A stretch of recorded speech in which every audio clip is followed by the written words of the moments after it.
with Somanasa Sahagata Kusala Chaita or Upekha Sahagata Kusala Chaita? Is Jnana Sambayuta or Jnana Vipayuta? And also you should come with Asankharika Chaita.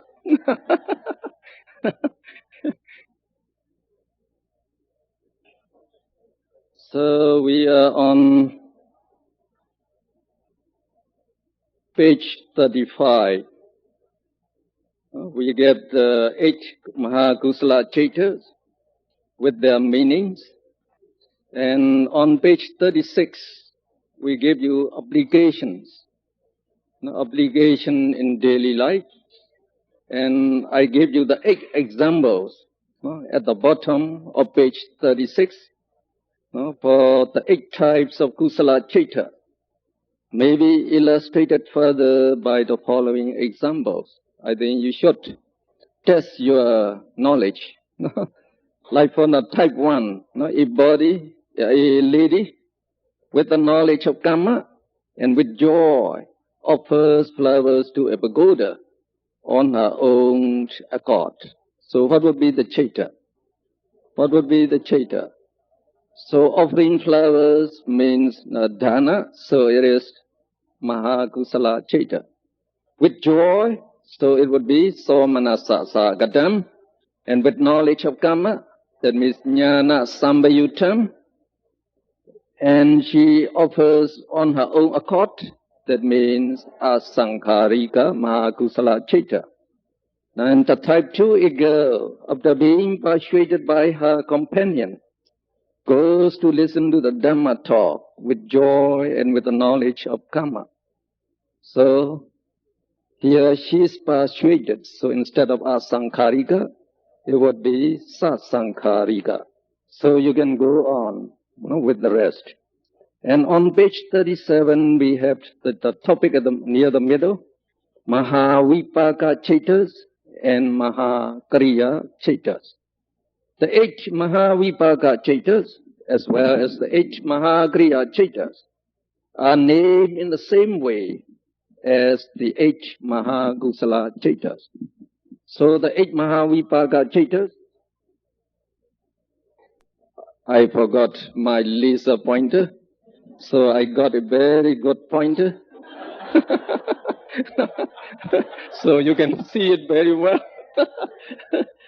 So as we name the 8 Mahakusala Chaita, you name the same way, the Mahavipaka Chaitas and the 8 Mahakriya Chaitas. So how would you call the 8 Mahavipaka Chaitas? So you will call just like here. So it will be the first pair, Somanasa Sahakatam, Jnana Sambayutam, Asankharikam Ekam, Sasankharikam Ekam. And the next pair, Somanasa Sahakadam, Jnana Vipayutam, Asankharikam Ekam, Sasankharikam Ekam. And the next pair, Upekha Sahakadam, Jnana Sambayutam, Asankharikam Ekam, and Sasankharikam Ekam. And the last pair, Upekha Sahagatam Jnana Vipayutam, Asankharikam Ekam, Sasankharikam Ekam. The names are the same. In that case, how do we differentiate them? So we give you the example below.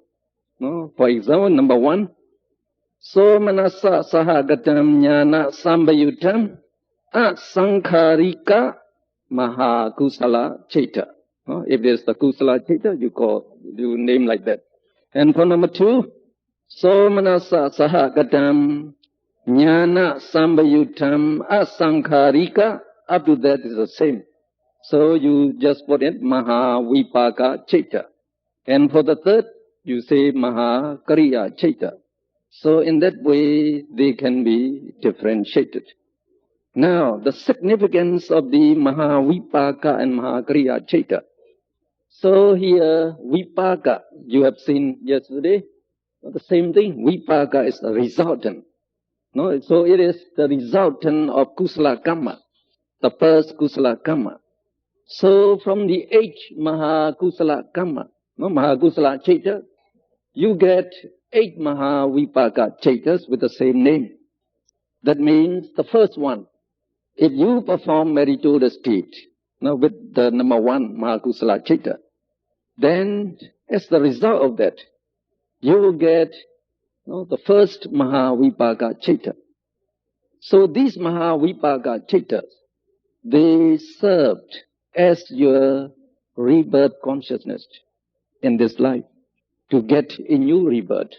So you have to be reborn with this Mahavipaka Chaita. So if you perform meritorious deed with the first Mahakusala Chaita, you will have the karma with respect to that. So when that karma bear results, you will get a new existence, either in the human existence or in the Deva existence. So Mahakusala can give rebirth in the human world or in the Deva world. So if that karma bears result, you will get the same type of Chaita, but it is Mahavipaka Chaita. So long that karma is effective, that is, it has the energy, it will produce its resultant, this Mahavipaka Chaita, for the whole life. For the whole life, one Chaita after another. The first Chaita will serve as rebirth consciousness. And the next Chaitas, the remaining Chaitas, they will serve as life continuum to keep you alive for the whole year, for the whole life. So these Mahavipaka Chaitas, they will arise in us when you are asleep. When you are asleep, the Chaitas have to go on arising and dissolving to keep you alive. If the no Chaitas arise, you die. You die. So these are the rebirth consciousness and also the life continuum. We call it the life continuum. And finally, the last Chaita. So after that, the karma is exhausted. No more Mahavipaka Chaita. So that last Chaita that arises in you, we shall call it the death consciousness. The death consciousness. So these Mahavipaka Chaitas, they serve as rebirth consciousness, life continuum, and finally as death consciousness. So this Mahakusala Karma, you can see it can produce 8 Mahavipaka Chaitas as well as 8 Ahetuka Kusala Vipaka Chaitas. So you get 16 results from this 8 Mahavipaka Chaita. Now, this Mahagriya Chaita, they arise in Arahats. You know Arahats? They are perfect persons, we say, who have no more defilement. No more defilement. So no lobha, no greed, no moha. So they perform meritorious deeds because these good deeds should be done. They should be done, so they perform. They pay homage to the Buddha. They will help others. So these are meritorious deeds. But in performing these meritorious deeds, they have no desire for the reward of that deed. No benefit. They don't expect any benefit from that deed. So no resultant. No resultant. So just functional. Functional means they are functional in order to carry out the deed you perform. It is functional in carrying out the deed. But after that finish, they leave no karma property. No karma property. So they are called Mahakriya. Mahakriya. Great resultant consciousness. Okay? So we have all the 24 karma sovana chaitas now. So we can go to the page 38. The first topic there is normal chaitas in a person.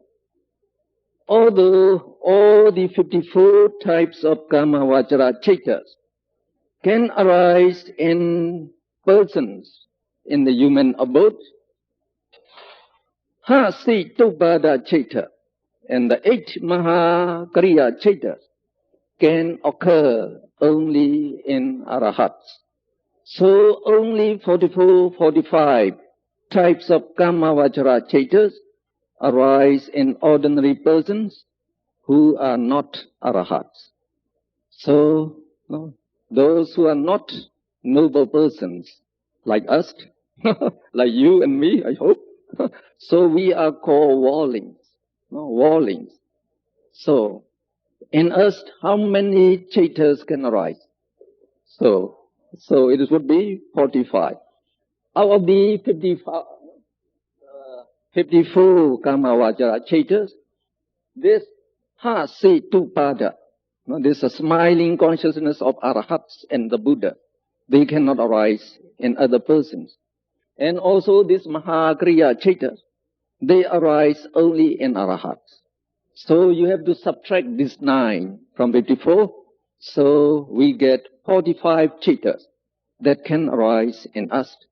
Now, if you look at the next paragraph, a person may further acquire 5 Rupavachara Kusala Chaitas, that is the Rupa Jhana, and the 4 Arupavachara Kusala Chaitas, that is Arupa Jhana, if he is able to, by undertaking Samatha Bhavana, that is tranquility meditation. So when we undertake tranquility meditation, we call Samatha Bhavana, we can acquire this 5 Rupavachara Kusala Chaitas, as well as the 4 Arupavachara Kusala Chaitas. So the total amount of Chaita that can arise in you will become 54 again. So we go to the next group of Chaitas, we will call them Irupavachara Chaitas. So the next topic, that is Rupavachara, means consciousness mostly experienced in Rupa Loka. Rupa Loka means the Brahma world. Those Brahmas who have no body and mind, so their body is made of very fine matter. So we call them fine material sphere. Fine material sphere. So these 15 Chaitas, they are divided into 3 groups, as we have divided the 24 Kama Sobhana Chaitas. Here of the 24 Kama Sobhana Chaitas,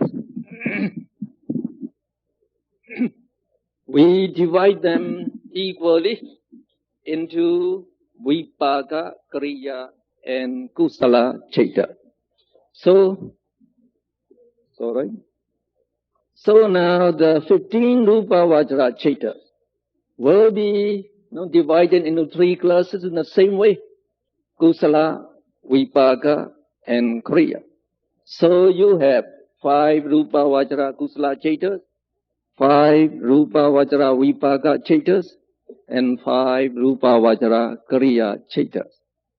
So this Kusala, Vipaka, Kriya, they have the same significance as here.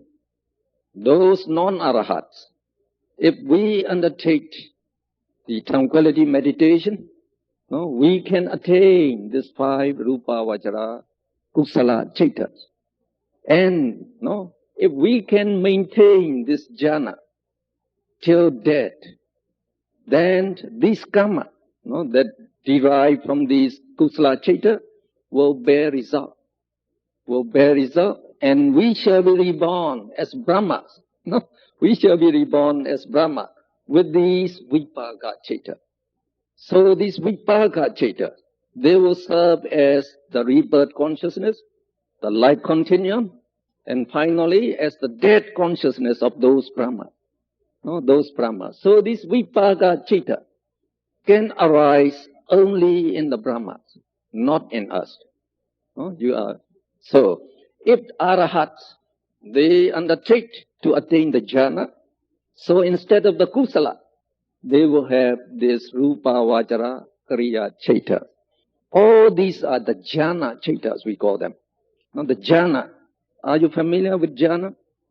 No? So we explain the jhana on page 39. In the middle there, no, I have the question, what is jhana?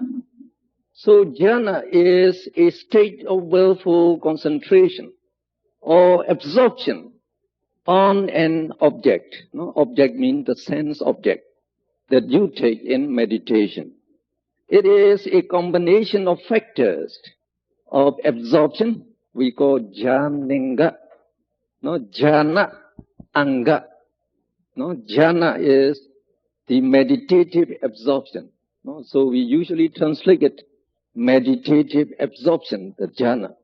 No, and anga is the factors. So there are 5 factors, no, that make up a jhana. These factors, number 5 in total, they are, so we can read, vitakka, the initial obligation that directs the mind towards the object. And vichara, sustained application that examines the object again and again. And piti, joy or pleasure or interest in the object. Vedana, feeling, sensation. Now the 2 kinds of vedana that occur in jhana are sukha, pleasant or agreeable feeling, and upekha, the neutral feeling. Now the 2 feelings that we have already come across. And number 5 is ekagata, one-pointedness or concentration. In Pali we call samadhi. Now I think you understand better by explaining to you. So in order to develop this jhana chitta, we have to undertake tranquility meditation. So you are familiar with mindfulness of breathing? No? Are you familiar with it? Have you already tried mindfulness of breathing? We call it Anapana. If you can meditate correctly as instructed by the Buddha, you can attain the 5 Rupa Vajra jhana. No? These 5 Rupa Vajra Kusala jhana by that mindfulness of breathing. No? You can get it. Or you can use the kasina. Are you familiar with kasina? So it's very easy. So we call the earth kasina. No, the earth kasina is just an earth disc. No, you make a disc of the clay. So usually we take, say, the pure clay of dawn color, they say. So dawn color, no, the color of the dawn, no, it's like the orange color, you may say. So you take that clay, the wet clay, and you can apply it on a mat or on a piece of leather. You make a circle of the size about 1/4 in diameter. About 1/4 in diameter. So when you meditate on it, you lay it down on the ground. You lay it down on the ground. And you sit about 4 feet behind or in front of this circle. So you look at the earth disk that we call Patavi Kasina. Patavi here stands for the earth. Kasina, there's a circle that you have to look at. You have to look at. So with the earth disk in front of you, so you sit comfortably and then you meditate. You meditate mentally. Patavi, Patavi, Patavi. Well, you can do that, right? You have the idea. You have the earth disk in front of you. Now you're looking at it. You focus your attention on it. You have to concentrate your mind on this earth disk. Don't let your mind wander away. So that is called mindfulness. You have to be mindful of this subject all the time. So you meditate, Patavi, Patavi mentally. So, by mentally reciting Patavi, Patavi, you are directing your mind towards this object.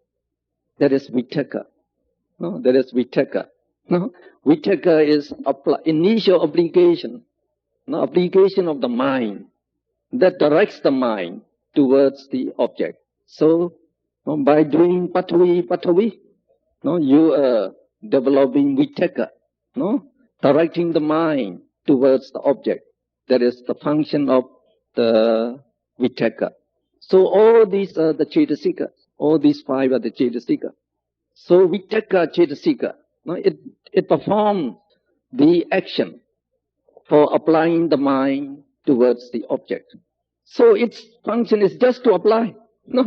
So applying the mind's function is over. So the next one will have to take over. Vichara.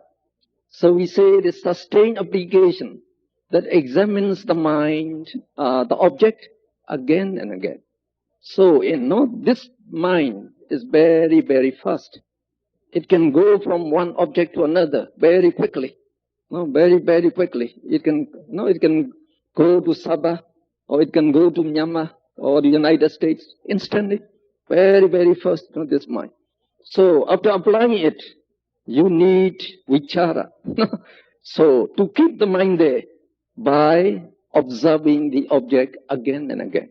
So by observing it again, the vichara sustains your mind on the object.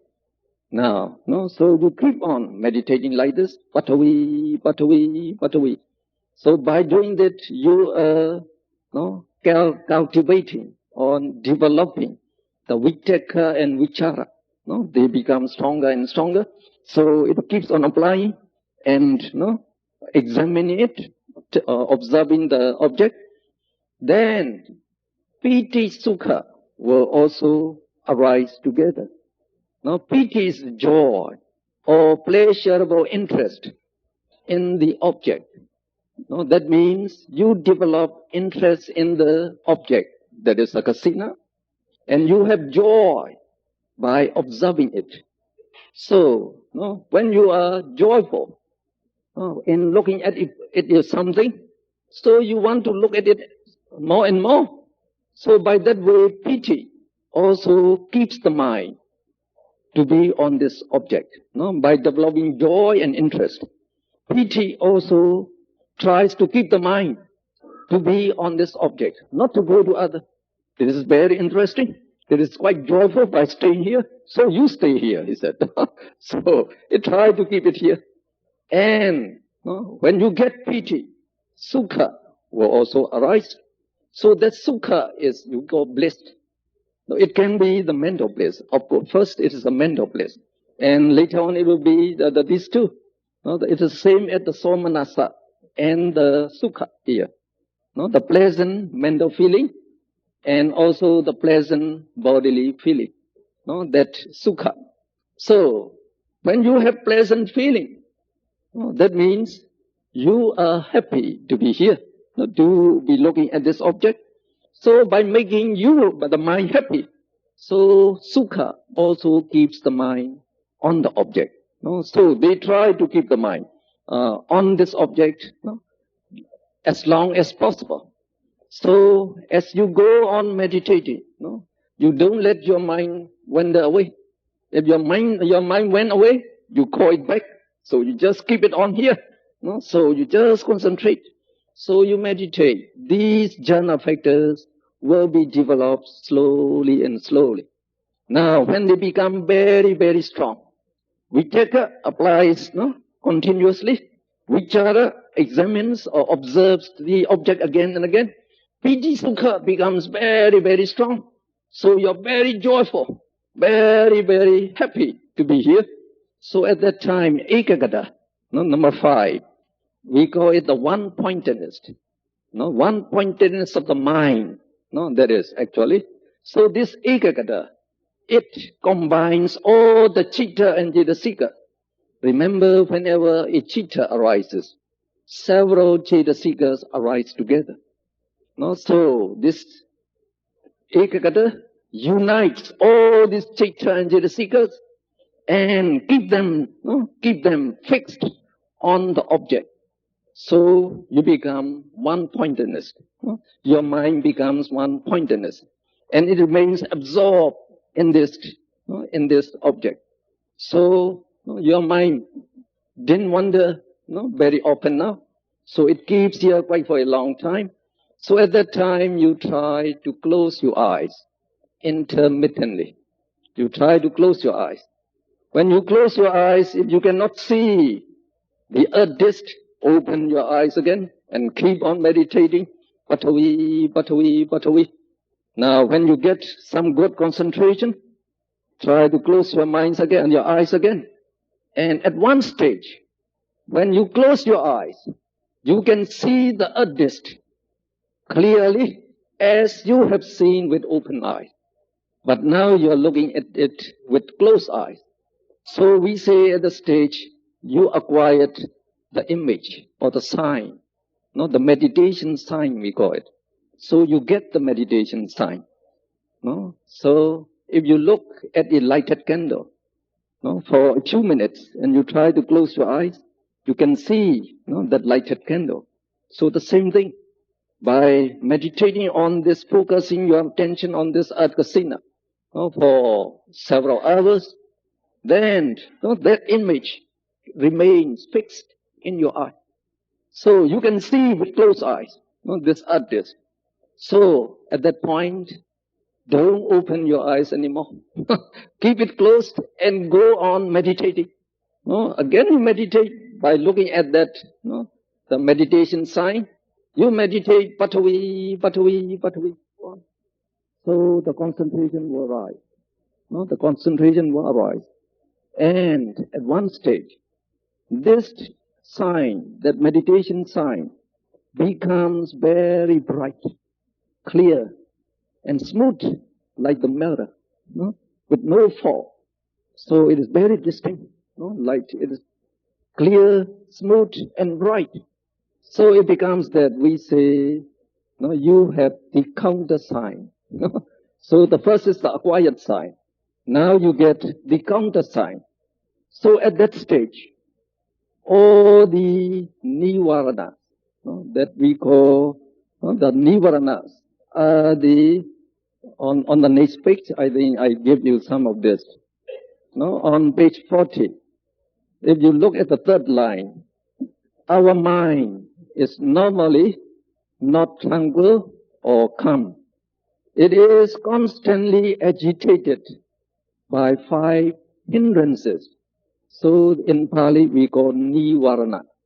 They are the hindrances, and they are sensuous desire, kamachanda, and ill will, vyabhada, sloth and torpor, tinameda, restlessness and remorse, udacha, kukucha, and sattvic doubt, vijikiccha.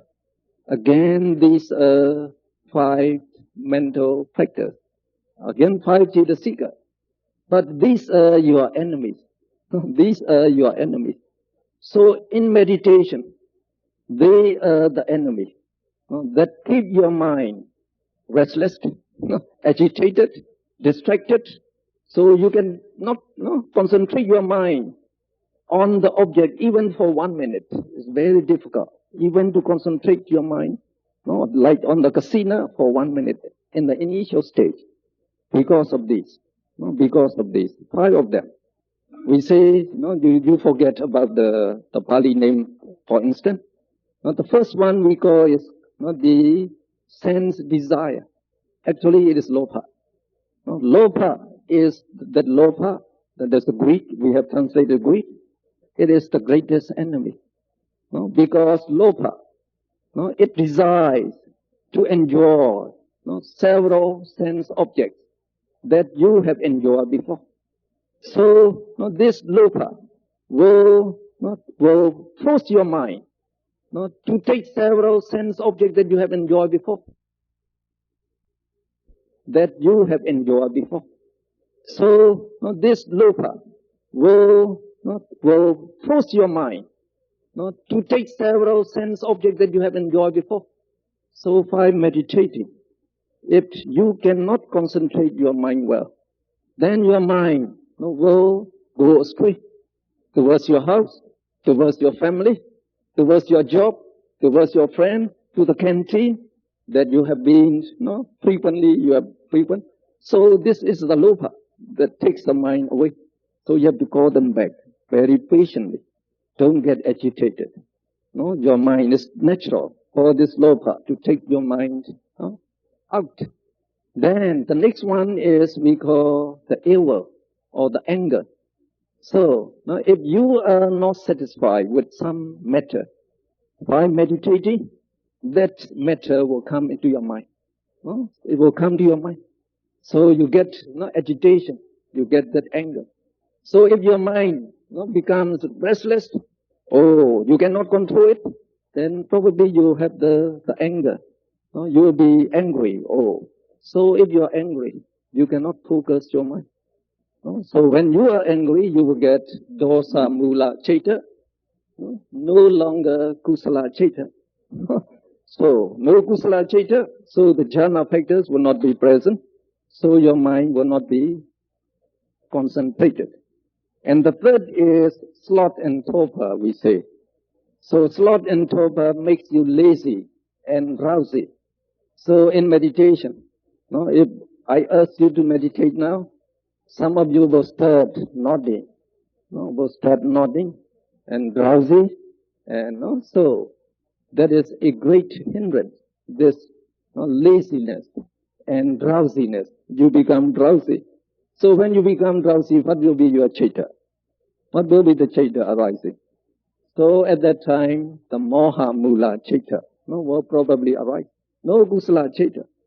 And the uddhacca and the restlessness, the uddhacca, makes your mind restless.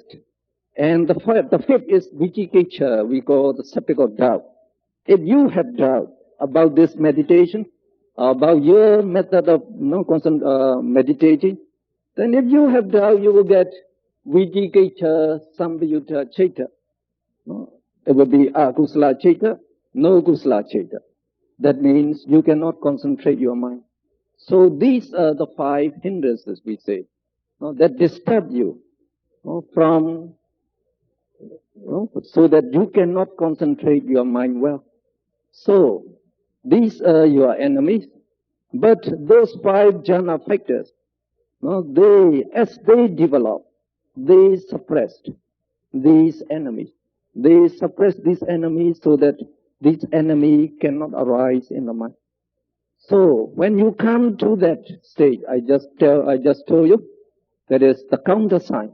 You get very bright and clear the sign. At that stage, all the hindrances have been well suppressed. Have been well suppressed. They don't arise in your mind anymore.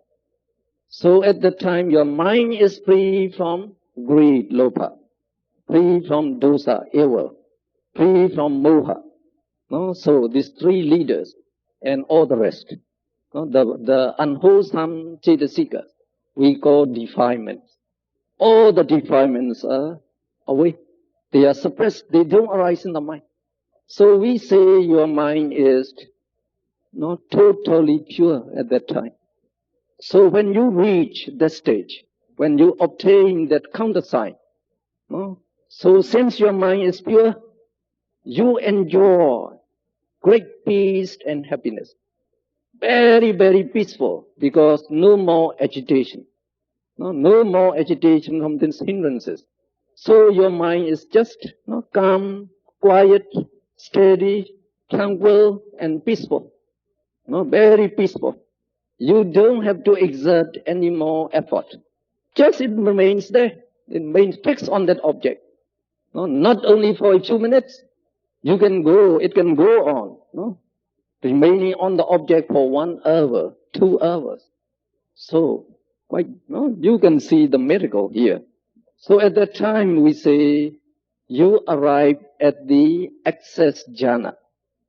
At the entrance to the jhana. Not to the jhana yet. You come to the access jhana. Access or neighborhood. To the neighborhood of jhana. So when you get that sign, you should be very glad. I'm very near to jhana now. So you have to make great effort at that time. so that you don't lose this sign. No? So if you slacken your effort, you may lose this sign.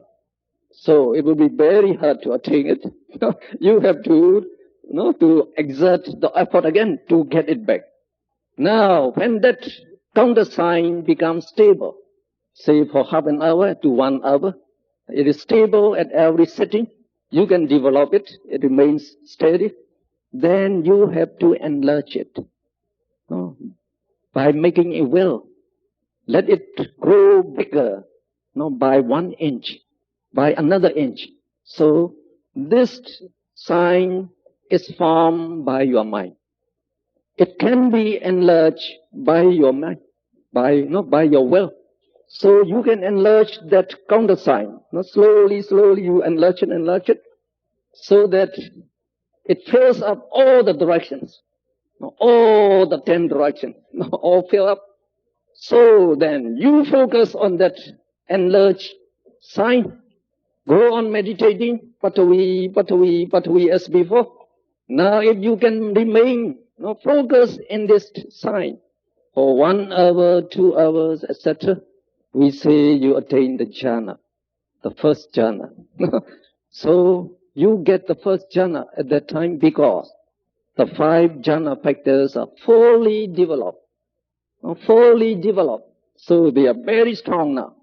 So automatic. Vichaka keeps applying the mind. Automatic. So applies again and again. You don't need the effort. You don't say Patavi anymore. So it just keep on applying, and vichara, trying to take it again and again. Piti Sukha is very great. And Ekagata is very strong. So it unites and keeps the mind fixed on the subject. So we say you are in meditative absorption. You get the jhana now. You get the first jhana. So you should try it. You should try it. It would be a very good experience if you can develop the first jhana. Very, very good experience. Because the bliss will surpass all the sensual pleasures. So sensual pleasure is a low form of pleasure. It is a low form, low happiness. So this jhana bliss is much better than the sense enjoyment. So you don't have to spend any money.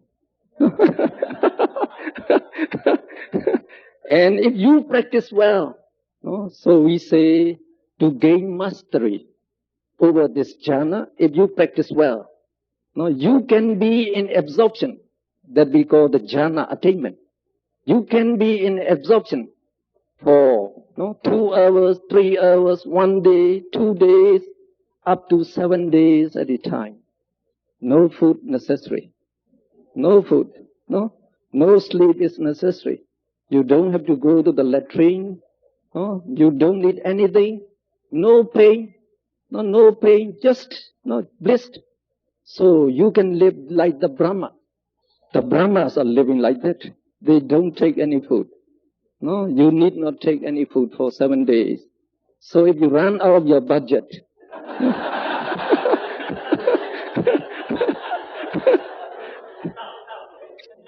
ask your family, every member of your family, let them practice this jhana. So, if you don't have enough budget, then okay, the whole family, just get into the jhana and remain in the jhana for 7 days. So you don't have to cook or anything. Live happily. So that is the first jhana, the way we develop the jhana. So you understand now. Now we can go to the... After attaining the first jhana, you practice so that you are skillful in attaining this jhana. That means you have mastery over this jhana.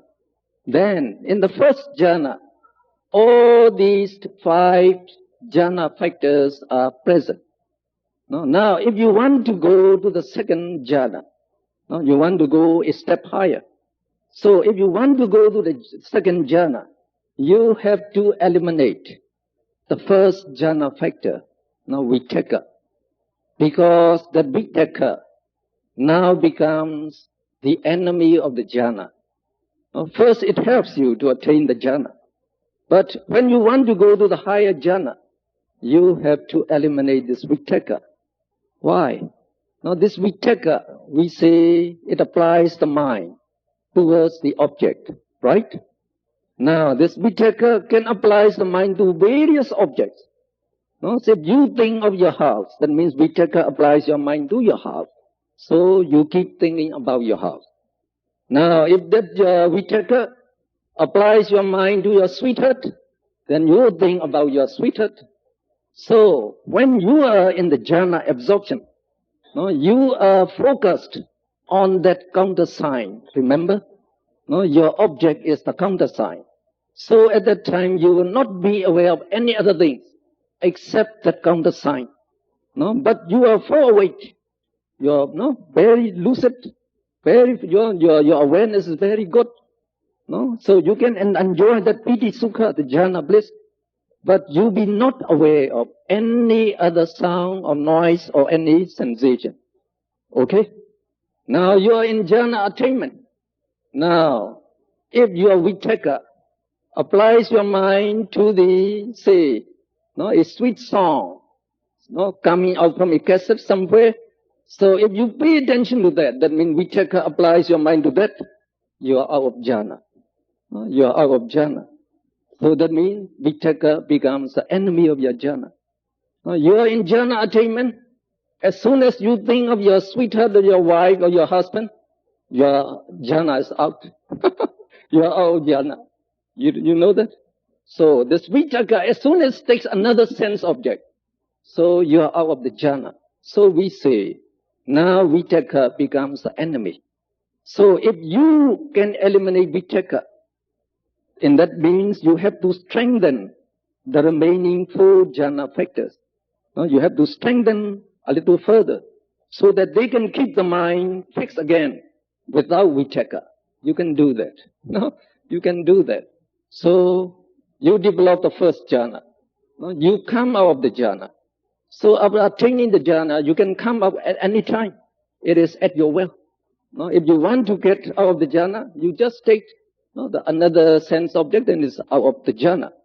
Then you again meditate on the countersign, but without vitakka this time.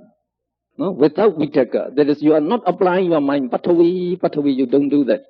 You just keep your mind fixed on the object and let them remain there.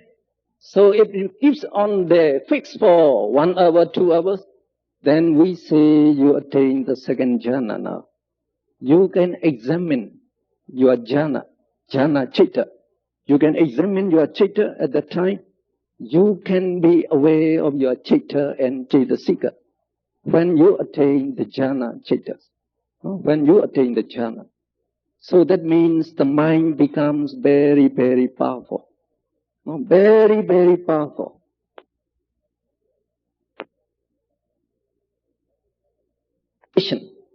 New power of penetration.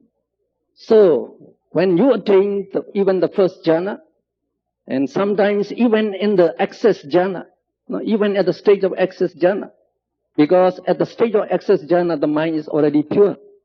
Already pure. So, the Buddha said, when the mind is very pure, it is bright and it radiates light. It radiates light. And that light is very penetrative. So with closed eyes, you can see all the objects that you have seen with open eyes. And you can also see some very subtle objects, like the woeful persons. They are on the street, at the nooks and corners of the buildings. There are many, many woeful persons we call the petas. Woeful ghosts we call them. You can see them. With this you can see them. And you may even see devas on trees. You call Rukha Deva. Rukha Deva, they live on trees. So you can see them. So your mind becomes very powerful.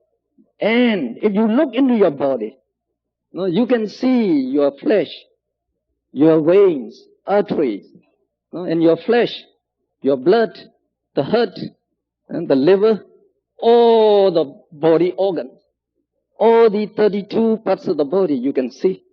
No, if you attain that concentration, so your mind becomes like an ultrasound. No, you don't need to go to the ultrasound to look at your liver, heart, because you can look at it now, you can see it then. No, so no, by concentrating further, you can penetrate even those organs, and at that time, no, the whole body will break down into small particles. No, small particles, just like you call electron, proton. So in Pali we say rupa kalapa. No, rupa kalapa. Very tiny particles. It breaks down. And you can see the heart base. No, the heart base, it is in the heart where most chetas arise. Most chetas arise. And the jhana chetas also arise on that heart base. So you can see your cheta at that time. No, and together with the chetasikas. So become very, very powerful. So the Buddha, no, persuaded, urged the bhikkhus to develop concentration. No, the Buddha said, now bhikkhus, try to develop your concentration. When you attain the right concentration, no, you can see the ultimate realities as they really are. No, as they really are. So, no, these citta and cetasikas can be observed when you attain the jhana citta. So you can examine whether your citta is accompanied with all the 5 jhana factors. So you have all the 5 jhana factors, you will call it first rupa vajra jhana. Alright? Now you have eliminated vitakka. So now you can examine only the remaining 4 jhana factors are present now.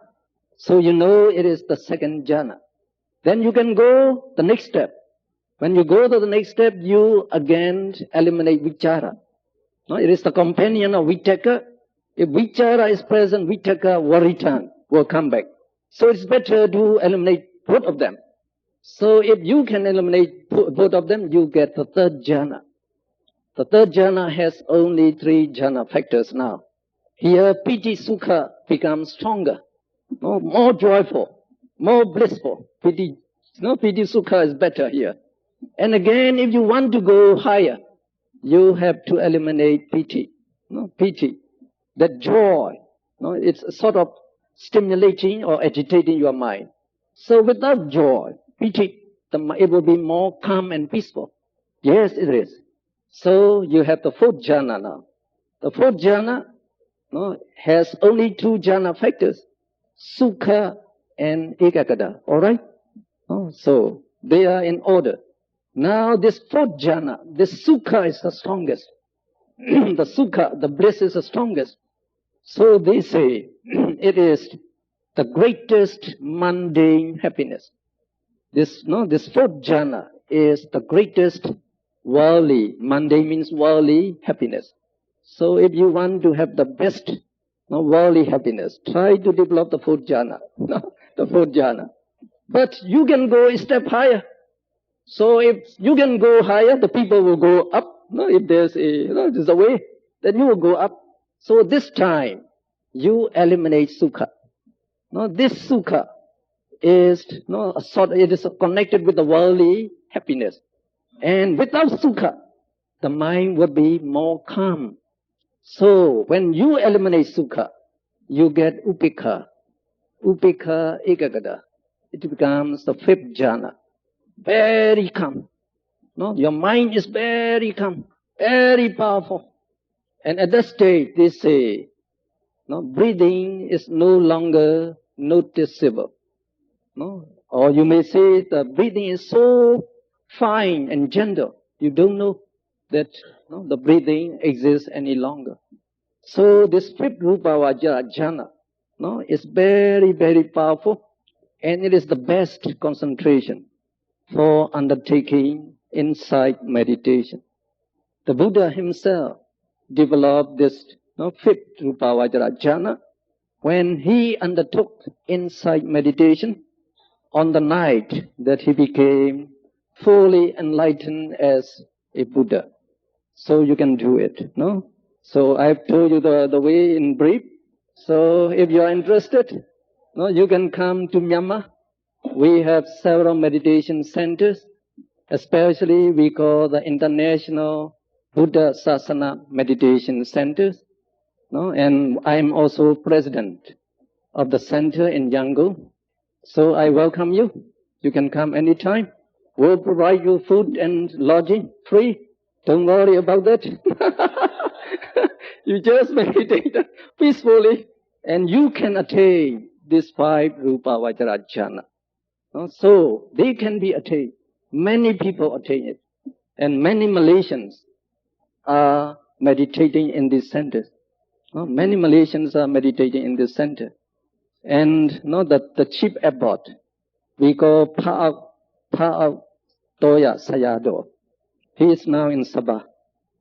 Just yesterday he came to Malaysia. So he will conduct 1-month meditation course in Sabah. So many people from Penang, they came to meditation center. Well, and some of you from here have already come here.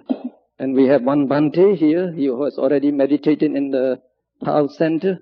So quite interesting to develop this jhana chaita. So you can get it.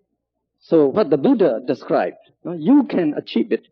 So the Buddha Dhamma is not the thing that you come and believe. It's not that. You come and see and try. You can experience by yourself. So these can be experienced by yourself. So since you can attain this, and the mind becomes so powerful, almost like supernormal power you have. Because with that jhana, the fifth jhana, you can look far away. You can even look far away. You can see the whole of Kuala Lumpur from here. You can look from here. So you don't need any telephone. Well, you better try it then. Okay.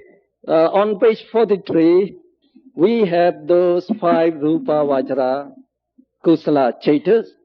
So here, in the table, you have the 5 jhana factors at the top.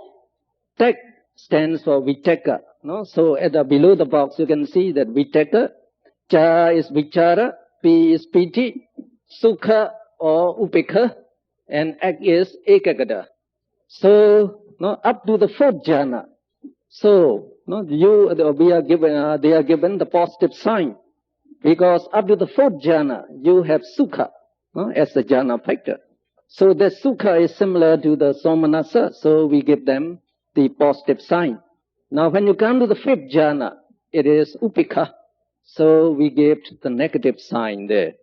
So below the positive and negative sign, we have Pa. Pa means Patama. Now Patama means the first. Dutiya is second. Tatiya is third. And Chaturtha, Panchama. Well, let's call the names, please. Number 1, Vitaka, Vichara, Piti, Sukha, Ekagata. You can say Sukha, Ekagata, or you can combine and eliminate E, A. You eliminate A. That apostrophe mentions that A is eliminated. So you can call it Sukhe Kakata. So if you combine it, you call it Sukhe Kakata. Or it's alright if you can say Sukha Ekagata. Sahitam. Sahitam means together with. Together with these 5 jhana factors. Patama. That Patama means the first. Jhana Kusala Chaitam. So if you look at the meaning there, you can look at the meaning. We say the Patama jhana is the first jhana. Kusala Chaitam is moral consciousness. Sahitam together with initial obligation, Vitaka. Sustained obligation, Vichara. Joy, Piti, and bliss, Sukha, and one-pointedness, that is Ekagata. So if you know this, the first Chaita, then the rest becomes easy. When you get to number 2, you just eliminate Vitaka. So what do you have? Vichara, Piti, Sukhe, Kagata, Sahitam, Dudaya Jhana, Kusala, Chaitam. If you look at the meaning, second jhana, moral consciousness, together with sustained application, joy, bliss, and one-pointedness. Now we go to number 3. We eliminate vichara again. So we have now piti, sukha, ekagata, sahitam, tatayat, jhana, kusala, chaitam. The third, jhana, moral consciousness, together with joy, bliss, and one-pointedness. Number 4, so you again eliminate piti. So you have only sukha and ekagata, sahitam, chatutha, jhana, kusala, chaitam. There's a 4th jhana, moral consciousness, together with bliss and one-pointedness. Number 5, upekha, ekagata. So instead of sukha, you change into upekha. Upekha, ekagata, sahitam. Panchamat jhana, kusala, chaitam. Panchamat means the 5th jhana, moral consciousness. So you can name the 5 rupa vajra, no? Jhana, if you know the 5 jhana factors. So you have to be familiar with the 5 jhana factors now. So now we go to page 44. There's a new topic, rupa vajra vipaka citas. Now, rupa vajra is fine material, and sphere, fine material sphere, vipaka citas, resultant consciousness. Now the 5 rupa vajra vipaka citas are designated by the same symbols and similar names as the 5 rupa vajra kusala citas. So you call them the same. Instead of kusala, you just change it into vipaka. So can you name them without looking at your book now? No, now you look at my 5 fingers. They are the 5 jhana factors. They are the 5 jhana factors. Oh, okay. Just name this jhana factor. Okay. Vitaka, vichara, piti, sukha, ekagata, sahitam. Patamach jhana, vipaka, chitam. No, vipaka, chitam. So instead of kusala, you just change vipaka. Now you eliminate vitaka. Okay. Vichara, piti, sukha, ekagata, sahitam. Dutayach jhana vipaka chitam, or vipaka chitta, you can say. No? Then you eliminate vichara. So what do you have? Piti sukha ekagata sahitam. Tatayach jhana vipaka chitam. No? Vipaka chitam. Now you eliminate piti. So you have sukha ekagata sahitam. Chadutach jhana. No? Patama, dutaya, tataya, chadutha. Chadutha jhana vipaka chitam. Now instead of sukha, you put upekha. Upekha ekagata sahitam. Panchama jhana vipaka chitam. So when you go to the 5 rupa vajra kariya chita, the same name. The same name, you just change kusala into kariya. Okay? So you know this jhana, no? So those who are non-arahats, the worldlings, the first type Ariya we call Sotapanna, and the second and the third type Ariyas, all of these, if they meditate successfully, they can develop the 5 rupa vajra kusala jhana. So these kusala jhana, they are more powerful than maha kusala citta, because you have greater concentration. Greater concentration. So these minds are more forceful. Since you can remain in the jhana for 7 days, remember. That means this jhana are very, very strong. So if you can maintain one of these jhana, you attain it. If you can maintain it till death, it will have the priority to bear result when you die. So you will become a Brahma. If you attain the first jhana, you will be reborn in the first jhana place. If you attain the second jhana, you will be reborn in the second jhana place. So you can be whatever place you like to. So just try to get the jhana. Now, so when you are reborn, you will be reborn with rupa vajra vipaka citta. So you know now, If you get the first Rupa Vajra Kusala Chitta, your rebirth consciousness will be the first Rupa Vajra Vipaka Chitta. Right? So, if the Arahats, they undertake meditation, so their jhana would not be the Kusala, it would be the Kariya jhana Chaitas. Okay. Then we can go to the next group on page 45. At the middle, we have Arupa jhana. Now the person who has developed the 5 Rupa jhana, so Rupa Vajra can be shortened as Rupa. You can just say Rupa jhana instead of Rupa Vajra jhana. Now, if you attain the 5 Rupa jhanas, you may go up the ladder of concentration to Arupa jhanas. In doing so, he uses the concentration associated with the 5th Rupa jhana as the base. Also, he has to reason about the unsatisfactoriness of the physical body and the troubles it develops on account of heat and cold, insect bites, hunger, thirst, diseases, old age and death. When he feels detached from the physical body and Rupa, Rupa is matter, he first develops the 5th jhana by meditating on the Patibhaga Namitta, that is the countersign of Patavi Kasina.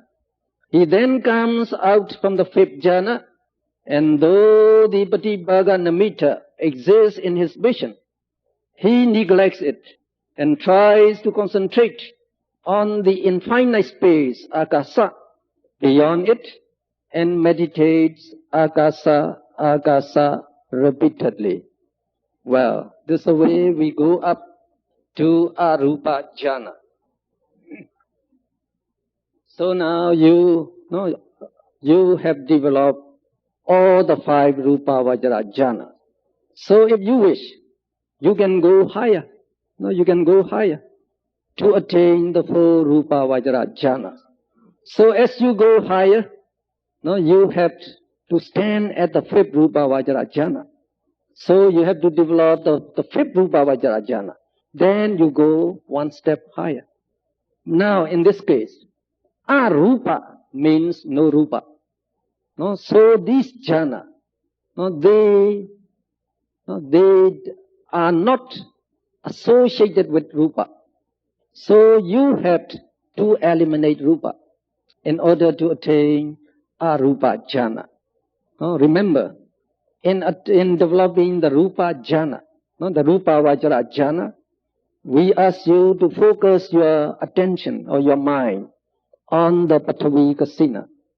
If your mind wanders to various sense objects, you call it back. So that means you don't allow the mind to enjoy sense pleasure. So long you are enjoying sense pleasure and you are attached to sense pleasure, you will never get the jhana. So you have to abandon the sense pleasure in order to develop the Rupa Vajra jhana. So we have to say, if you want big fish, you have to sacrifice small fish as a bait. You have to sacrifice a small fish as a bait. The same thing, you have to abandon the sense pleasure in order to attain the Rupa jhana. Now again here the same. If you want to go to Arupa jhana, now you have to abandon your attachment to Rupa. If you are attached to Rupa, if you cannot get out of the Rupa, you will never get the Arupa jhana. Just like if you are attached to your wife and you cannot go to the center, you will never undertake meditation.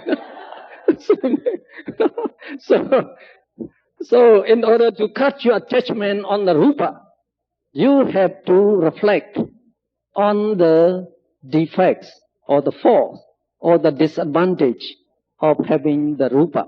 So you take your body as your Rupa. So because you have this body, now you feel cold when the weather is cold, and you feel perspiring, very hot when the weather is very hot. And when you sit for a long time, you get cramps, numbness, so you get painful because of this body. And you may have the insect biting you, the mosquito biting you because of this body. And because of this body, you have to walk from morning till night, to sustain this body with food, clothing, lodging, with beautiful house, or with a car. So because of this body, you want to be beautiful, you have to apply makeup and so these things, so many things. So if you don't have your body, how about all this trouble? No more this trouble. No insect bites. no hot and cold. So nothing to walk. No need to walk. To get food or money so that to buy the good food or something. Not to house your body in a beautiful house. And to go in a beautiful motor, the Land Cruiser or so that. You don't need all these things. So how about that? So, many of your troubles and suffering will be eliminated. And remember, this body is also associated with various types of diseases. And the worst ones are coming, like the AIDS.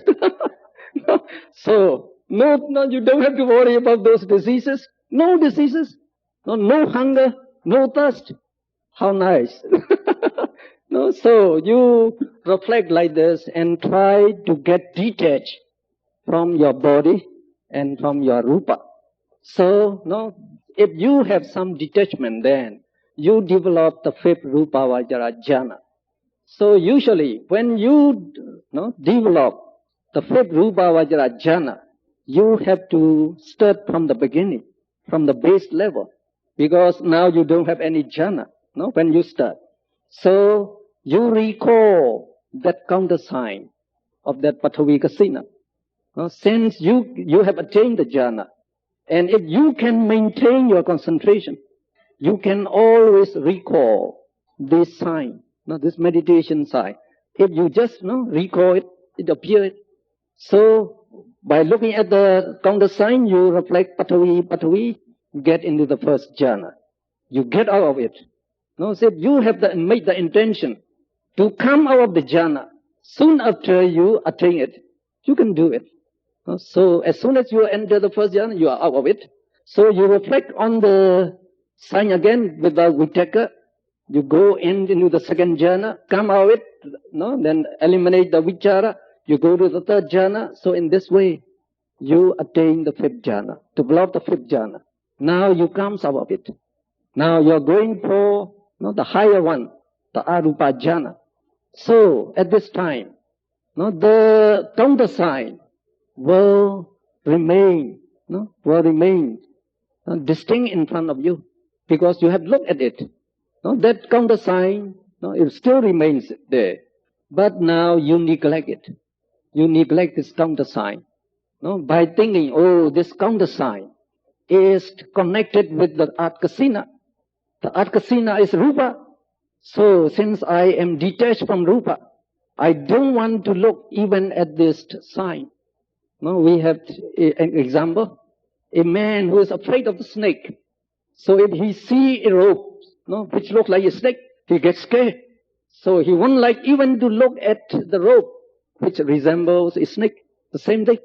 When you are detached from the rupa, so since the earth kasina is rupa, you have no wish to look at the countersign anymore now. So you neglect it, we say. It is in front of you, but you neglect it. You don't pay attention to it. Now you try to think, if this countersign disappear, if this countersign disappear, what will be unfolded? What will appear? The empty space will appear, right? Because this is the countersign. If you remove it, just empty space. We call it akasa. Empty space is akasa. So you focus your attention on that empty space, akasa, and you reflect, akasa, akasa, akasa, akasa. Just keep on reflecting. So it may take a few hours or many hours. Now, when your concentration becomes focused on this space, we call akasa, then your mind attachment to this countersign will disappear. Or in other words, you forget about this countersign, and we always have the mind attachment, we say nikanti. And because of that, this countersign does not disappear. Now, when that mind attachment disappears, the countersign also disappears. So then you will get the empty space. Since you have the spread up the countersign, to fill all the direction. So when all this disappear, you have the infinite space, will be unfolded. So you focus on that space, akasa, go on meditating. If you can concentrate your mind for 1 hour, 2 hours in this space object, then we say you attain the first arupa jhana. And that jhana, because it takes akasa as its object, it is called akasananja yarana jhana. Okay. So you understand now, right? So you have to come and again try this in our international meditation center. There you can go up to this arupa jhana also. You can get them. So please look at the where. So at the bottom of page 45, we will read that passage again. When he feels detached from the physical body and rupa, he first develops the 5th jhana by meditating on the Patibhaga Namitta or Pathavikasina. He then comes out from the 5th jhana, and though the Patibhaga Namitta exists in his vision, he neglects it and tries to concentrate on the infinite space akasa beyond it, and meditates agasa repeatedly. Now you understand now. Now we go to the next passage, paragraph. When his mind attachment, so we call it nikanti, is the mind attachment. For the Patibhaga Namitta is also called the counter sign. In English we call the counter sign. Disappears. The namitta is the sign. The namitta also suddenly disappears, unfolding endless space. Concentrating his mindfulness on this endless space, he goes on meditating agasa till he reaches the first arupa jhana. The jhana, this jhana is called akasananja yadana kusala chaita, because it focuses on akasa. Now you attain the first arupa jhana. Now we shall go to the next jhana. So the next paragraph. He then continues his meditation by concentrating his mindfulness on the akasananja yarana kusala chaita, meditating vijnana repeatedly till he reaches the second arupa jhana. This jhana is called vijnananja yarana kusala chaita, because it takes vijnana as its object. You reflect vijnana. So when you get the jhana, you call it vijnananja yarana kusala chaita. So now you get the point. So where is my pointer here? So first you develop the first arupa jhana. Because it focuses on akasa. What do you call it? Akasananja yadana kusala chaita. Now when you go to the next jhana, you take this arupa, the first arupa jhana, as your object. So again, that shows you can see this jhana. You can observe this jhana. So you take this, the jhana chaita, as your object, and you meditate vijnana. Vijnana means chaita. So when you can concentrate well and attain the jhana, we call it the vijnananja yarana kusala chaita. Now we can go to the next paragraph. To develop the third arupa jhana, he focuses his attention not on the akasa nanja yarana kusala chaita, but on nothingness, meditating nati kenchi, nati kenchi, nati kenchi. No, the meaning is there. There's nothing whatsoever. Nati yarana kusala chaita, but on nothingness, meditating nati kenchi, nati kenchi, nati kenchi. No, the meaning is there. There's nothing whatsoever. Nati means nothing. No, nati, nothing. Very similar. Nothing. So there's nothing whatsoever. So repeatedly he reflects like that till he reaches the jhana. This jhana is called akinchanya yarana kusala chaita, because akinchanya also means nothingness. So akinchanya and nati kenchi, they mean the same thing. No, nothingness. So since you focus on nothingness, no, the jhana is called akinchanya yarana kusala chaita. So that is the third arupa jhana now. Now we can go another step by taking the third arupa jhana consciousness. So you focus your attention on this jhana chaita now as the object of meditation. He can further develop the fourth arupa jhana. This jhana is called neva sanya na sanya yadana kusala chaita. I will repeat. Neva sanya na sanya yadana kusala chaita. So, no kusala chaita. Now, neva sanya na sanya yadana literally means that perception. No, sanya means perception. Perception neither exists. Neva means neither exists. No, does not exist. Na sanya means does not exist. So it refers to the fact that the fourth arupa jhana consciousness is so subtle and refined that one cannot definitely say where there is a consciousness or not. Consciousness is no longer noticeable at, no, you have to put one at there, at the state of this jhana. So, no, when you come to the fourth arupa jhana, you are not aware of your chaita anymore. Because as you go up, the chaitas are becoming more and more subtle. They become more and more fine, no, refined. So we say when you get to the fifth rupa vajra jhana, breathing stops. No breathing. No, so the matter also becomes fine. So no breathing at that. Now when you go up higher to the arupa jhana, they become more and more subtle.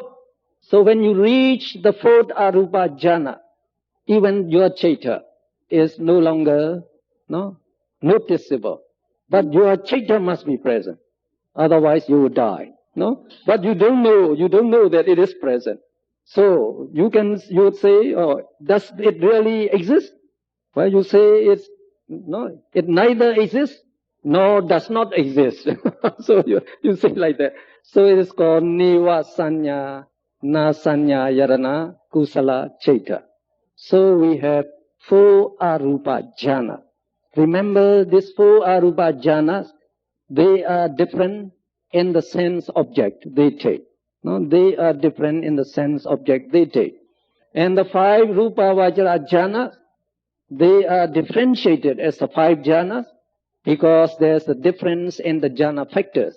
No, here you have difference in jhana factors. Here you have not the same jhana factors here. Because since you take the fifth jhana as the base in going to the higher jhana, here you have not the same jhana factors here. Because since you take the fifth jhana as the base in going to the higher jhana, all these arupa jhana, they have just like the fifth jhana here, upekha ekagata as their jhana factors. So their names are given on page 47. So you look at the box, their symbols are given the negative sign. Now we can read their name. Number 1, Upikha Ekagata Sahitam Akasa Nanja Yarana Kusala Chaitam. And the next one, Upikha Ekagata Sahitam Vinyananja Yarana Kusala Chaitam. Upikha Ekagata Sahitam Akinchanya Yarana Kusala Chaitam. Upikha Ekagata Sahitam Neva Sanya Nasanya Yarana Kusala Chaitam. I think the meanings are very easy. For number 1, you say Agasananja Yarana. Now Kusala Chaitam is moral consciousness together with equanimity and one-pointedness. So they have only these 2 jhana factors. So we get now. So for the next topic, Arupa Vajra Vipaka Chaita. So when you go to these, the 4 Arupa Vajra Vipaka Chaita, you name the same thing. Now, can you give the name of the first one? So you, for this jhana chaita, you have to mention the jhana factors present. So here, what would you call it? Upikha Ekagata Sahitam Akasananja Yarana Vipaka Chaitam. The next one, Upikha Ekagata Sahitam Vinyananja Yarana Kusala Chaitam. The third, Upikha Ekagata Sahitam Akinchanya Yarana Kusala Chaitam. The fourth, Upikha Ekagata Sahitam Neva Sanyana Sanya Yarana Kusala Chaitam, Vipaka Chaitam. So they are the resultant consciousness of these Kusala Chaita. If you can develop Akasananja Yarana Jhana, and you can maintain it till death, then you will be born in the Akasananja Yarana Brahma plane. No? So the same thing, if you get the Neva Sanya Jhana, you will be reborn in Neva Sanya plane. So there are how many jhana that we can attain? For non-arahats, you can attain 5 Rupa Vajra Kusala Jhana and the 4 Rupa Vajra Arupa Vajra Kusala Jhana, 9 jhana. And for arahats, instead of Kusala, you take the Kriya. So for arahat, they can develop the 5 Rupa Vajra Kriya Chaitas and also the 4 Arupa Vajra Kusala Chaitas. No? So, no Kusala, it will be Kriya Chaita. Now that's altogether you can get 9 jhana. Now, on page 48, the second topic we call Abhinya Chaita. No, Abhinya means supernormal consciousness. No, the higher psychic power. No, so if you attain all these 9 jhana on, say, Pathavi Kasina, no, you take the Pathavi Kasina, you first develop the 5 Rupa Vajra jhana.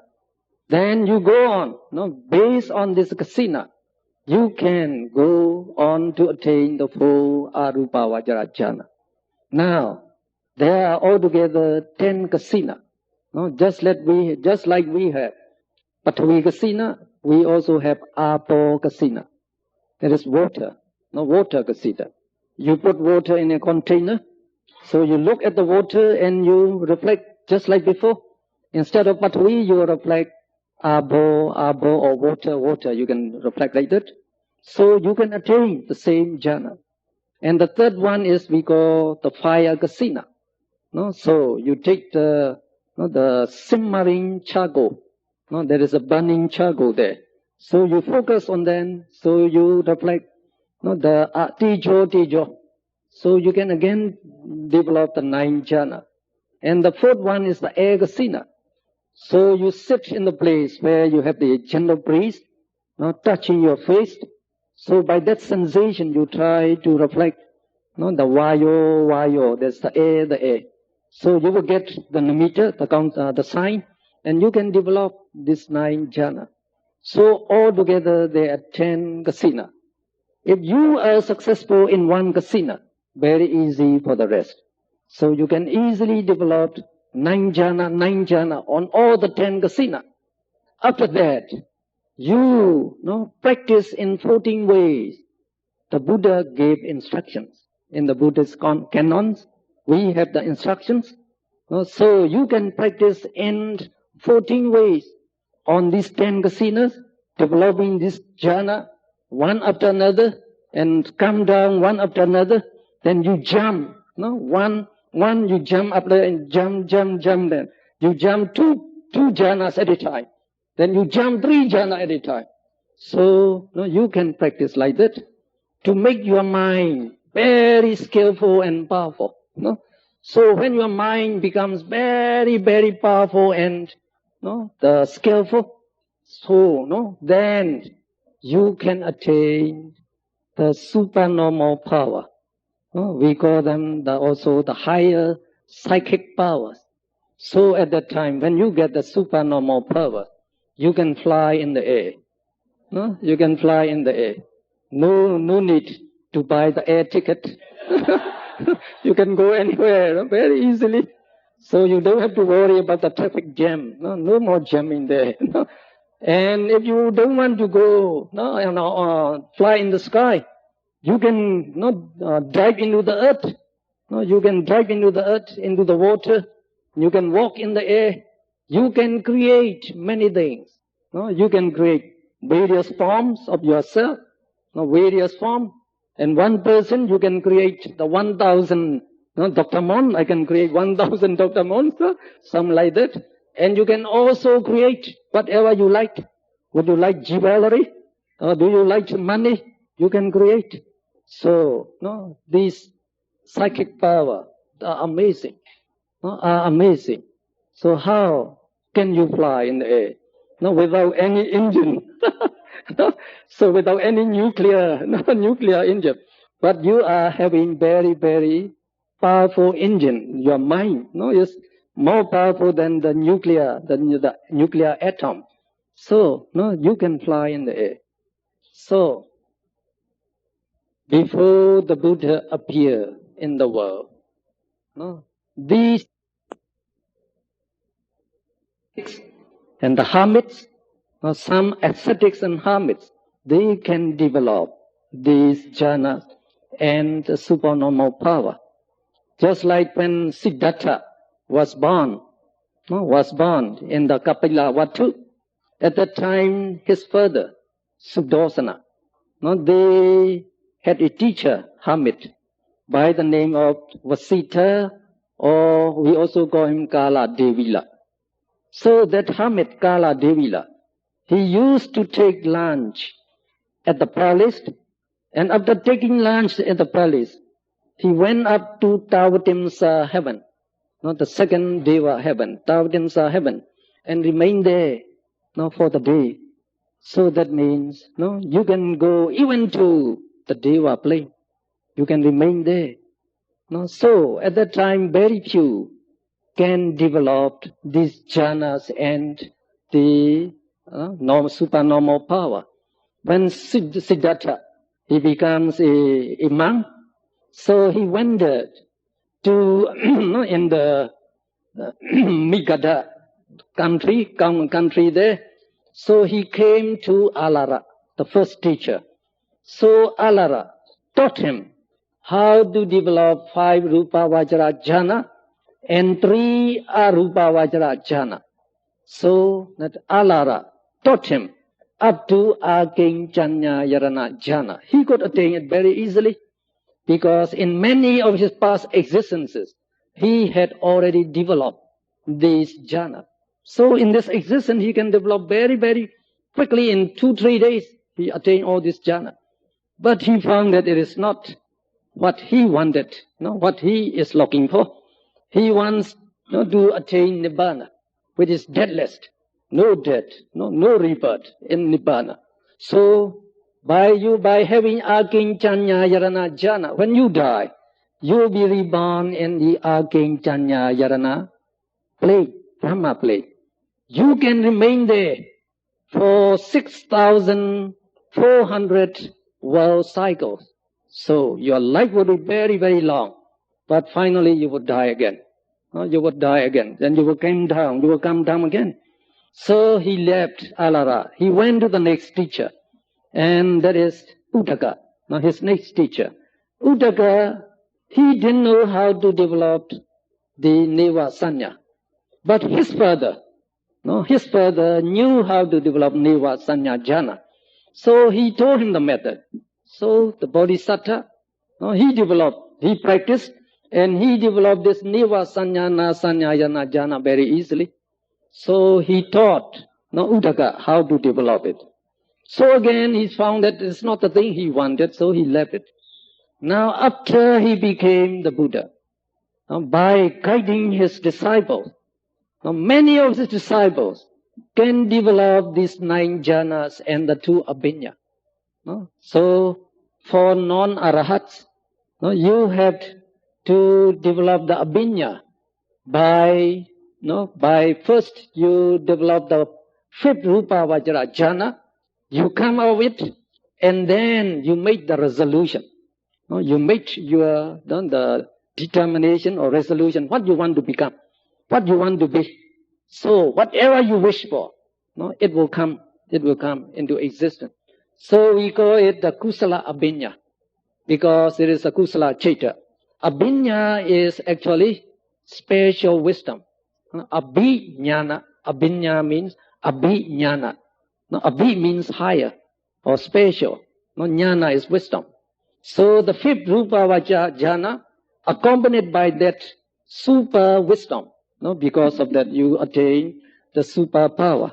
Now for the arahats, they have to develop the 5th rupa vajra kriya jhana first, and then they developed the abhinya, supernormal power. So on page 48, the last paragraph, I think there, the two abhinya. Thus the 5th rupa vajra kusala citta is called the kusala abhinyana citta. And the 5th rupa vajra kriya citta is called the kriya abhinyana citta when they are associated with supernormal knowledge. So abhinya is supernormal knowledge. So, are you interested to develop the jhanas and the abhinyas? So, we are lucky now, because the teaching of the Buddha is still exist.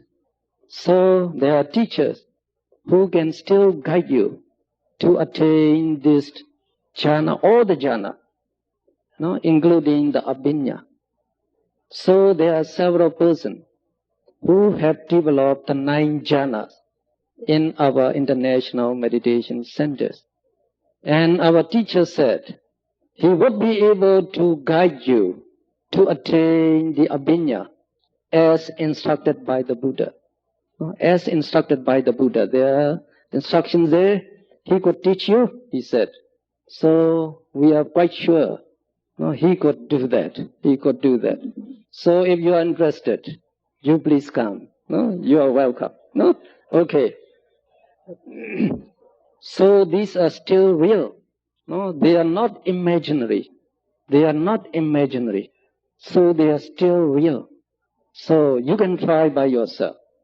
But you have to devote quite, a part of your time, maybe. But some can develop very quickly. If you have done these in your previous lives, you can achieve very easily these things. Okay, then we can go to the next topic. Lokutara Citta. Lokutara Citta. So it is the supramundane consciousness. Lokutara Cittas may be acquired by Vipassana or insight meditation.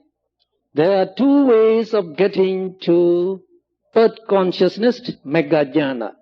They are Vipassana Yanika, taking insight meditation as the vehicle. And 2, Samatha Yanika, taking tranquility meditation. Samatha means tranquility meditation. Yanika means as the vehicle. So there are two routes to undertake insight meditation. So when you attain this jhana concentration, the jhana, no, so we say you attain the right concentration. We call the samadhi. So you are ready to go to insight meditation, vipassana.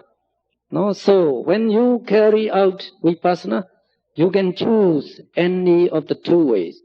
You can do either vipassana yanika way or samatha yanika way. No, so you can read a little bit. A person may first develop the neighborhood concentration, no, that is near the jhana, no, near the jhana, neighborhood of jhana concentration. In Pali we call upachara samadhi. By tranquility meditation, samatha bhavana, and then proceed to insight meditation, vipassana bhavana.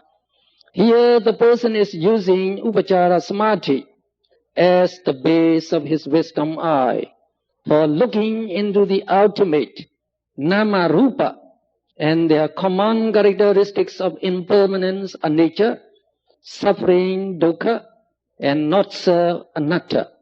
This person, if successful to the end, will acquire the four parts and the four fruitions.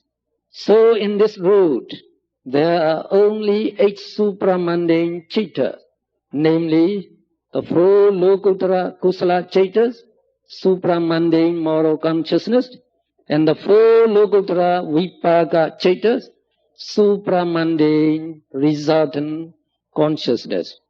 Well, I have to tell you something about insight meditation again. Some of you may be familiar, no, with insight meditation. So after attaining, no, the right concentration, you can look into your body now. No, as I told you, you can see the organs. And then, no, you can go deeper to see the rupa kalapa. No, to see the rupa kalapa.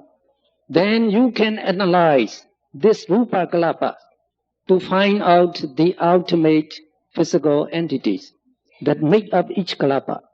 No, so you have to analyze the kalapa. Just like the atom is made up of electron, proton, and neutron. So by analyzing an atom, you will find out electron, proton, and neutron. No, the same way. So when you look into your body, no, when you concentrate it, it breaks into not the tiny particles. You can see these particles arising and dissolving. No, billions and billions of particles arising and dissolving very quickly. But these particles are not the ultimate rupa yet. They are not the ultimate yet. So they are made up of several rupas, no, for each kalapa. So you analyze them. You analyze them, then you know all the ultimate rupas that make up your body. No? Then you can see the citta. So no, you can see the citta. And no, for each, we have 6 sense doors. So you focus on the eye door. No, you look at a sense object, a visible object, striking the eye door. So to cognize this sense object, I told you yesterday we have a series of cittas must arise. No, you have pancha dvara vachana, adverting or confronting the sense object. Then you get the eye consciousness. No? So you have the eye consciousness, and then the samvadechana, receiving consciousness, and then santirana, investigating consciousness, and then manodvara vachana, making the decision, whether it's good or bad. Then after that, if the decision is beautiful or something like that, you get lopa mula citta. Or if you say, oh, no, this image is the Buddha statue, is sacred. So at that time, what will happen? Mahakusala citta will arise. So you can see this series of citta arising and dissolving. You can see them. And you analyze in each citta, just like you analyze the jhana citta to find out the jhana factors. So the same thing in this citta, you can find out the citasikas that associate with each citta. And this can be done. No? And as described by the Buddha, this can be done. So in our international meditation centers again, these are being shown, being guided to the meditators. So it is not easy to see these ultimate entities. Remember, the Chitta, Cetasika, they constitute the Nama, the Nama. And all those, the physical entity, they represent the Rupa, the Nama and Rupa. So when you can see to the ultimate state, they are arising and dissolving very quickly. You can see them. So you know they are not permanent, so you call anicca. By focusing on their dissolution all the time, you reflect anicca. Now, that dissolution of this Nama Rupa amounts to torturing you all the time by their dissolution. So what is not permanent is suffering. So you take that nature of suffering and you reflect dukkha, there's suffering. And again, you take the notion of anatta. Anatta means not self. So there's no person at that time. Only these kalapas and the chaitas arising and dissolving, no person. And nothing substantial that remains undissolved. No such thing. No soul, no ego. It's clear to you. No person. So, taking this notion, you reflect anatta. So, that is, we say you do Vipassana, Vipassana meditation. So, you reflect on this, the ultimate nature of the Nama and Rupa. So, if you see, they are arising and dissolving all this time, and of course, the next step would be you have to find out the causal relation, the causes that produce this Nama and Rupa. And in this case, these are described in the famous doctrine we call the doctrine of dependent arising, Paticca Samuppada. So these should be also observed, because the Buddha did the same thing. When he performed the Vipassana meditation, in his case, he had developed the abhinya, the supernormal power. So at that time, he could look at there and you could see the Chitta and Cetasika, not only in himself.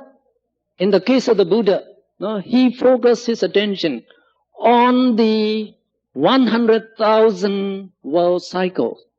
So he could see all these 100,000 world cycles. This Nama Rupa arising and dissolving. You can do that when your mind is very powerful. But only the Buddha would be able to do that. And he also, the reason on the causal relation, Paticca Samuppada. So he reflected on this Nama Rupa, accordance with the cause and effect. Because the cause arises, the effect arises. When the cause dissolves, the effect also dissolves. So, not that way. So that is Vipassana. So if you do Vipassana, when you become successful, then you will attain the full Lokuttara Kusala Citta. Lokuttara Kusala Citta. They are also called Mega Citta. Mega Citta. Now as soon as you get the Lokuttara Kusala Citta, you will get its fruition Citta also. Now without any lapse in time. As soon as, say here, Sotapatti Mega Citta arises, you will get its fruition. That is Sotapatti Phala will arise.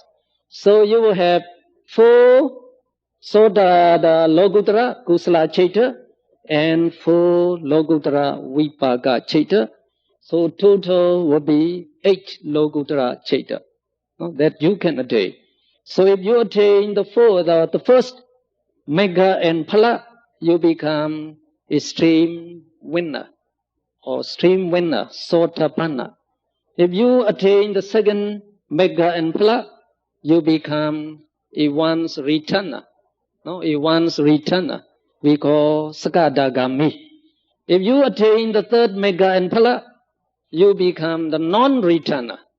So when you die, You will be reborn in the Brahma abode. You will not return to the karma sphere anymore. And you will go to Nibbana from there. So if you attain Arhata Megha and Arhata Phala, you will be an Arhat, no, a perfect person. So this would be your last existence. No more existence for you. No, so full Megha and full Phala in the Vipassana Yanika way. Now you can take the Samatha Yanika way. So in the Samatha Yanika way, we develop concentration up to the jhana. No, the difference is just here. In the Vipassana Yanika way, you develop concentration only up to the access jhana. No, that is to the neighborhood of jhana. You don't go to the jhana. But with that concentration, you can observe the ultimate nama rupa. You can perform the vipassana. So you can attain the full megas and the full phala. Now in the samatha yanika way, you develop the jhana first. So you have a choice. There are 5 rupa vajra jhana. Whichever jhana you like, you can develop. Of course, the best is the 5th rupa vajra jhana. So some people, they can develop only the first rupa vajra jhana. Then they undertake insight meditation and they go the same process. You do the same process. Since your concentration is higher, you have greater power. You can look at it clearly. So actually you can do quicker. In the samatha yanika way, you can go quicker. So it's just like flying. Instead of driving your car, you are flying with the aeroplane, so you can go faster. Now when you attain the mega and phala, we say your Sotapatti mega and phala is associated with the first jhana. It's associated with the first jhana. Now, if the next person, he or she develops up to the 2nd rupa vajra jhana, takes it as the base, and then you undertake meditation. Now your Sotapatti mega and phala would be associated with the 2nd jhana, right? So there can be 5 Sotapatti mega, associating with each of the 5 jhanas in turn. So that's the only difference. So, now we can read the 4 mega chaitas on the page 50. So there we have the Lokutara Kusala Chaita, supramundane moral consciousness. Now basically there are 4 Lokutara Kusala Chaitas as acquired in Vipassana Yanika route. Now what are they? Sotapatti Mega Chaita. You can just say Chaita. Sakadagami Mega Chaita, Anagami Mega Chaita, and Arhata Mega Chaita. Now we give you the meaning there. Sotapatti, part consciousness. Mega means part. Chaita means consciousness. Or it is consciousness belonging to the part of stream entry. Stream entry. So you become stream enterer or stream winner after attaining that. Number 2, the Pali name is Sakadagami Mega Chaita. So the meaning, Sakadagami, part consciousness. So consciousness belonging to the part of one's returning. Number 3, Anagami Mega Chaita. It is Anagami part consciousness. Consciousness belonging to the part of never returning. Number 4, Arhata part consciousness. Consciousness belonging to the part of Arahatship. Now, what are the 5 jhana Sotapatti mega chaita? Now these are the samatha yanika way. You will have 5, the mega chaita associated with the 5 jhana in turn. So we just give them the name as the jhana chaita. So you have to mention the jhana factors. Okay? Please read. Vitaka vichara piti sukha ekagata sahitam patamach jhana Sotapatti mega chaitam. You eliminate vitaka. Vichara piti sukha ekagata sahitam Dutiya jhana mega chaitam. And number 3, piti sukha ekagata sahitam. Tatiya jhana sotapati mega chaitam. Number 4, sukha ekagata sahitam. Chatutha jhana sotapati mega chaitam. Upikha ekagata sahitam. Panchamach jhana sotapati mega chaitam. The meaning is quite clear. If you just read the first one, the first jhana sotapati but consciousness together with the 5 jhana factors. No, so no difficulty. So the same way, when you go to the Vipaka chaitas on page 52, what are the name of the 4 Lokuttara Vipaka chaita? Number 1, Sotapati Phala chaita, Sakadagami Phala chaita, Anagami Phala chaita, and Arhatha Phala chaita. Now how do you give the meaning? Sotapati, fruit consciousness. There's consciousness belonging to the fruition of stream entry. So you can know the rest. Now the 5 jhana Arhatha Phala chaita. So we are here also we are giving you the 4 mega chaita and the 4 phala chaita. Now here, if you look at this chart, we give them the symbol, the double symbol, plus or minus. Now that means these mega and phala chaita can be sobanasa sahagatam or upekha sahagatam. They can be either one. Now when you go to the jhana chaita, just like before, the first 4 would be somanasa, and the 5th would be upekha. No? So with the jhana factors there, you have 5 sotamata mega, 5 sakadagami mega, 5 anagami mega, 5 arhatha mega. Altogether you have 20 mega jhana chaita. And their fruition also 20, no? The phala chaita. So how many do you get the Lokuttara jhana? Here 40 you get. Instead of 8, you multiply by 5, you get 80. Now we are calling the last one, the 5 Arhatha Phala chaita. How do you call them? So we give you here. Well, just look there. No? So I would like you to actually to name them without looking at the books. But when I tell them, some of you would peep at your books. So no, we give away the books then.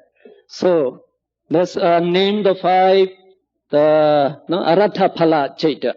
So the first one, the 5 jhana factors, Vitaka, Vichara, Piti, Sukha, Ekagata, Sahitam, Patamach jhana, Arhatha Phala chaitam. Arhatha Phala chaitam, right? Arhatha Phala. No? We are naming the last one. So if you get one, you get the rest. Vichara, Piti, Sukha, Ekagata, Sahitam, Dutiyach jhana, Arhatha Phala chaitam. And the third one, Piti, Sukha, Ekagata, Sahitam, Tatiyach jhana, Arhatha Phala chaitam. The fourth one, Sukha, Ekagata, Sahitam, Chatutha jhana, Arhatha Phala chaitam. The last one, Upekha Ekagata, Sahitam, Panchamat jhana, Arhatha Phala chaitam. Well, if you can name up to this, then you know all the chaitas now. You know all the chaitas now. No, so I hope you know them. So now we get all the jhana, including the abhinya and all the mega and phala chaita. So you pass the first grade now. So please look over them, not try to read them. So what we have taught, try to be familiar with them. So tomorrow we can go higher. That is, we can go to page 54. We will make a quick revision over the chaitas tomorrow. So we will finish the chaita chapter and we will go to the next chapter to the chaitasikas tomorrow.